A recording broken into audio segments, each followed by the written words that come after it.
तुमचं नाव सांगा पूर्ण. समाधान विठ्ठल राऊत. समाधान विठ्ठल राऊत. तुम्ही इथे गोबीवर रोटेवेटर फिरवत आहे. तर नेमकं याचं कारण काय आम्हाला सांगा ना. गोबीला भाव नाही. भाव नाही. काय भाव आहे समजा. भाव काय 20 रुपये पन्नी मागूरले 20 किलोची. 20 किलोची पन्नी 20 रुपयात आणि 10 रुपयाची एक पन्नी राहते. अच्छा अच्छा. किती नेमके 1 एकर मध्ये किती खोड होते याचे. 15,000 खोड होतं. 15,000 खोड. खर्च एकूण किती आला तुम्हाला सगळं. सगळा खर्च आपल्या लागवडीचा मेहनतीचा सगळा त्याचा म्हणलं तर 50,000 रुपये खर्च सगळा. 50,000 रुपये जवळपास तुम्हाला खर्च आला आजपर्यंत.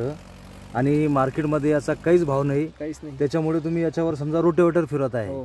आपण पाहू शकतात का भोकरदन तालुक्यातील हे शेतकरी आहे. यांनी त्यांच्या शेतात 1 एकर भर गोबी लागवड केली होती. मात्र आज या गोबीला भाव नसल्याने या शेतकऱ्यांनी स्वतःचे शेतावर गोबीवर रोटेवेटर फिरवलेलं आहे. आपण पाहू शकतात एकूण 15,000 खोडं या ठिकाणी लावण्यात आलेले होते आणि याचा खर्चही देखील मिळत नसल्याचा या शेतकऱ्यांनी आपल्याला सांगितले आहे. आमचा व्हिडिओ आवडला असेल तर व्हिडिओला जरूर शेअर करा, लाईक करा आणि सबस्क्राईब करा.